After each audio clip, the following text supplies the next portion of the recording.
Assalamualaikum warahmatullahi wabarakatuh. Perkenalkan, nama saya Dewi Aprila Siregar. Saya mahasiswa dari Politeknik Negeri Medan, jurusan Akuntansi, Prodi Akuntansi. Dalam kesempatan kali ini, saya akan menjelaskan mengenai kasus siklus penjualan yang terdapat dalam buku Praktikum Sistem Informasi Akuntansi pada perusahaan Jim & Clean. Berikut profil singkat saya. Berikut pokok pembahasan yang akan dibahas. Pada tahun 2017, perusahaan Jim & Clean mengembangkan industrinya dalam bidang makanan. Produk yang pertama kali diproduksi adalah makanan cepat saji mie instan. Berikut diagram konteksnya. Dari sistem siklus penjualan saya mendapatkan 7 subsistem, yaitu pelanggan, departemen penjualan, gudang, departemen pengiriman, departemen akuntansi, departemen umum, dan bank. Dari diagram konteks dimulai dari pelanggan yang melakukan permintaan barang ke perusahaan. Sistem akan memproses permintaan ke gudang. Selanjutnya, gudang akan memberikan informasi ketersediaan barang. Apakah barang yang diminta tersedia atau tidak? Jika tersedia, maka pelanggan akan melakukan pemesanan yang dicatat oleh departemen penjualan.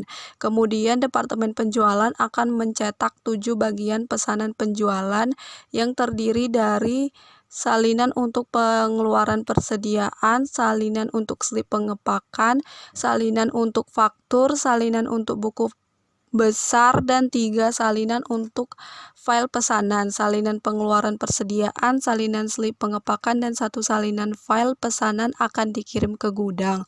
Lalu faktur, salinan buku besar, dan salinan kedua file pesanan akan dikirim ke departemen akuntansi. Sementara salinan ketiga file pesanan tetap berada di departemen penjualan sebagai arsip. Setelah gudang menerima salinan pengeluaran persediaan, salinan slip pengepakan, dan 1 salinan file pesanan, gudang akan memberikan barang yang terkait dan mencetak voucher jurnal persediaan yang telah diupdate, kemudian dikirim ke bagian akuntansi. Selanjutnya salinan pengeluaran persediaan, salinan slip pengepakan, dan barangnya dikirim ke bagian pengiriman. Sementara salinan file pesanan tetap berada di gudang sebagai arsip. Setelah departemen pengiriman menerima salinan pengeluaran persediaan, salinan slip pengepakan, dan barang, departemen pengiriman akan mengirim barang disertai salinan bill of lading dan slip pengepakan ke pelanggan melalui kurir. Sementara salinan pengeluaran persediaan dikirim ke departemen akuntansi. Selanjutnya, departemen akuntansi akan mengeluarkan tagihan untuk dikirim ke pelanggan, dan salinan pengeluaran persediaan dikirimkan kembali ke departemen penjualan sebagai arsip. Kemudian pelanggan melakukan pembayaran atas tagihan tersebut berupa cek dan slip pemberitahuan pembayaran yang akan diterima oleh departemen umum. Selanjutnya, departemen umum akan mencetak 2 slip setoran. Salinan slip setoran pertama dan cek dikirimkan ke departemen akuntansi. Salinan slip setoran kedua dan slip pemberitahuan pembayaran dikirimkan ke bank. Lalu bank akan memproses dan mengembalikan slip setoran ke departemen akuntansi untuk direkonsiliasi antara kedua slip setoran. Dan terakhir, departemen akuntansi membuat laporan keuangan. Selanjutnya, data flow diagram. Pada data flow diagram saya mendapatkan 5 level, yaitu yang pertama mengentry pesanan, selanjutnya pengiriman barang, penagihan penjualan, penerimaan kas, dan penyelesaian pesanan. Level 0 diawali dari pelanggan yang melakukan permintaan barang kepada sistem. Lalu sistem akan mengecek melalui data master persediaan apakah barang yang diminta tersedia. Jika tersedia, pelanggan akan melakukan pemesanan yang dicatat oleh departemen penjualan. Lalu dikeluarkan 7 salinan bagian penjualan dari data staf administrasi penjualan, di mana salinan pengeluaran persediaan, slip pengepakan, dan file pesanan dikirimkan ke gudang. Selanjutnya, faktur faktur salinan buku besar dan file pesanan akan dikirimkan ke Departemen Akuntansi. Lalu gudang akan mengeluarkan barang dan voucher jurnal persediaan melalui pemrosesan data staf gudang. Salinan pengeluaran persediaan, slip pengepakan, dan barang akan dikirimkan ke Departemen Pengiriman, sedangkan voucher jurnal persediaan dikirimkan ke Departemen Akuntansi. Salinan pengeluaran persediaan, slip pengepakan, dan barang yang diterima Departemen Pengiriman akan diproses ke data staf administrasi pengiriman, lalu mengeluarkan salinan bill of lading. Selanjutnya, salinan bill of lading, slip pengepakan, dan barang dikirimkan ke pelanggan melalui kurir.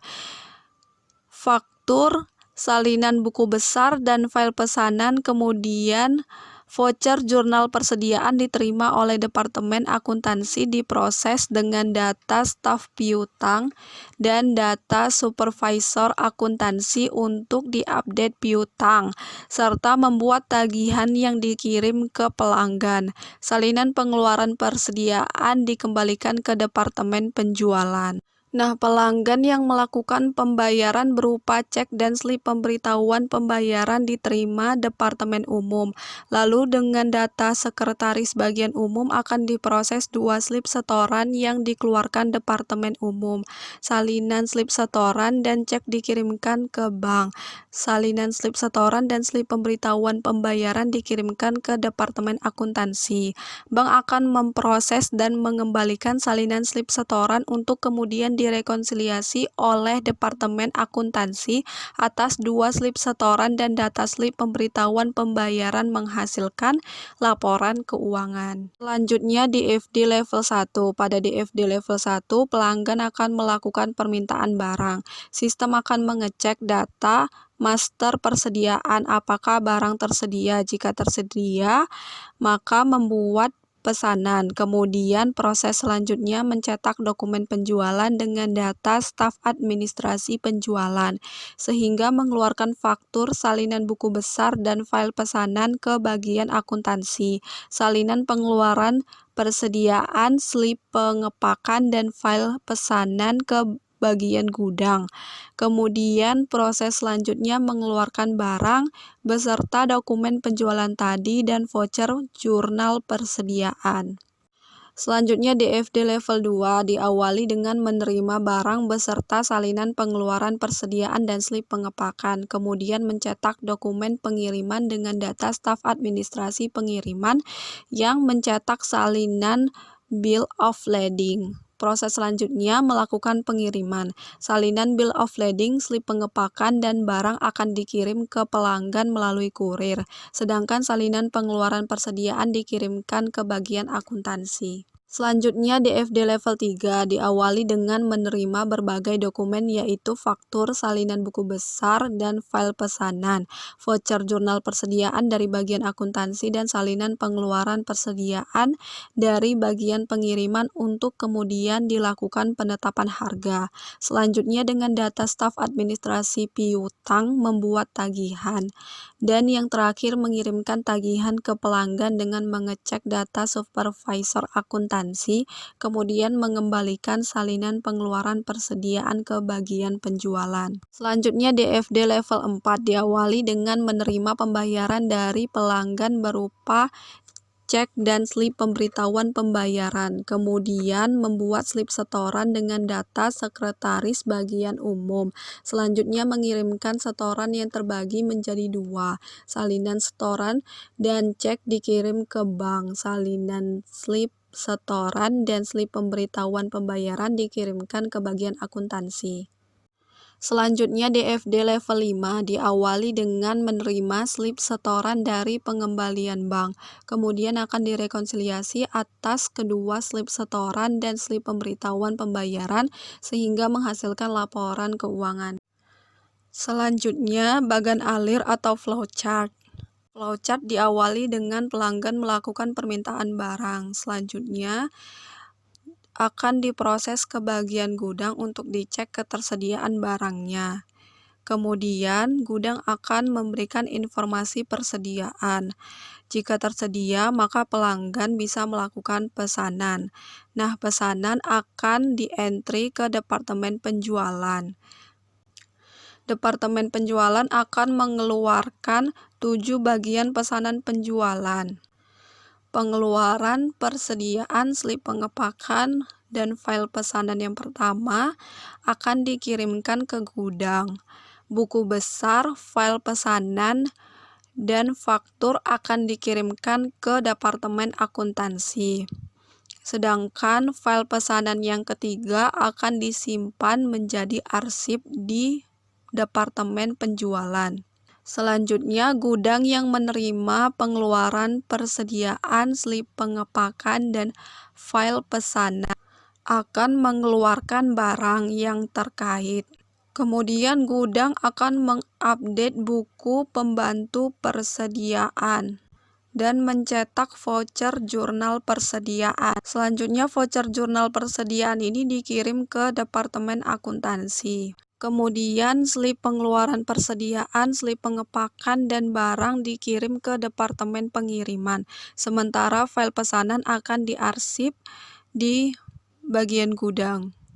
Bagian pengiriman yang menerima barang, salinan pengeluaran persediaan, dan slip pengepakan dari gudang akan diproses dan mencetak 2 salinan bill of lading.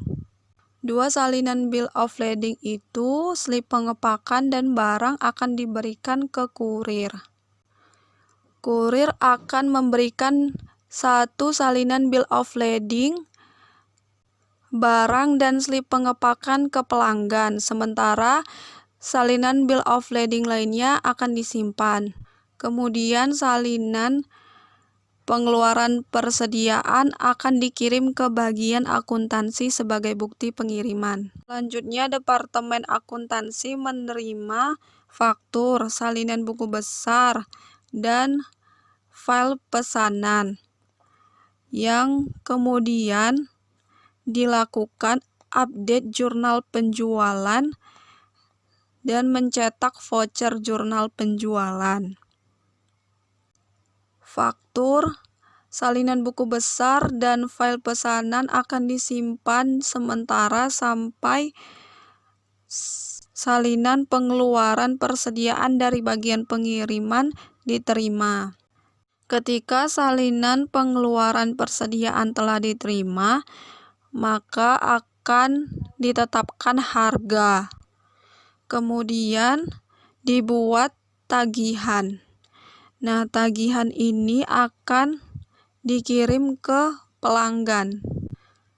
Salinan file pesanan akan disimpan di departemen akuntansi sebagai arsip. Lalu salinan pengeluaran persediaan akan dikirimkan kembali ke departemen penjualan sebagai arsip. Salinan dari buku besar akan digunakan untuk mengupdate buku pembantu piutang dan mencetak ikhtisar piutang. Selanjutnya, ikhtisar piutang bersama voucher jurnal penjualan dan voucher jurnal persediaan digunakan untuk mengupdate akun pengendalian buku besar melalui komputer dan akan disimpan. Selanjutnya, pelanggan akan melakukan pembayaran, yaitu berupa cek dan surat pemberitahuan pembayaran. Cek dan surat pemberitahuan pembayaran ini dikirim ke departemen umum. Selanjutnya, departemen umum membuat 2 slip setoran. Slip setoran dan cek dikirimkan ke bank, sementara slip setoran dan surat pemberitahuan pembayaran dikirimkan ke departemen akuntansi. Bank akan memproses dan mengembalikan slip setoran untuk kemudian direkonsiliasi ke departemen akuntansi bersama dengan slip setoran dan surat pemberitahuan pembayaran sehingga menghasilkan laporan keuangan. Selesai.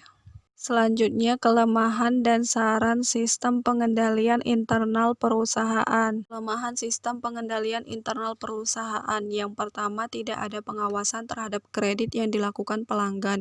Apakah pelanggan tersebut memadai untuk melakukan kredit atau tidak memenuhi kriteria. Yang kedua, pengarsipan dokumen tidak dikelompokkan berdasarkan apa dokumen tersebut diarsipkan. Ini akan menyulitkan jika arsip dibutuhkan dengan cepat. Yang ketiga, tidak ada kejelasan mengenai bill of lading dan slip pengepakan apakah diterima oleh pelanggan juga. Seharusnya ini menjadi dokumen yang penting untuk diterima pelanggan selain barang, karena itu akan menjelaskan spesifikasi barang dan rincian pengiriman. Selanjutnya, saran perbaikan sistem pengendalian internal perusahaan. Yang pertama, seharusnya ada staf di departemen tertentu yang bertugas memberikan persetujuan kredit. Yang kedua, arsip dokumen baik sementara ataupun permanen seharusnya dikelompokkan, agar jika sewaktu-waktu arsip dibutuhkan dapat diambil dengan mudah. Yang ketiga, selain menerima barang, salinan bill of lading dan slip pengepakan harus diterima oleh pelanggan juga. Sekian penjelasan dari saya. Mohon maaf apabila terdapat banyak kesalahan. Semoga ilmunya bermanfaat dan terima kasih untuk yang telah menonton. Jangan lupa like, comment, and subscribe. See you.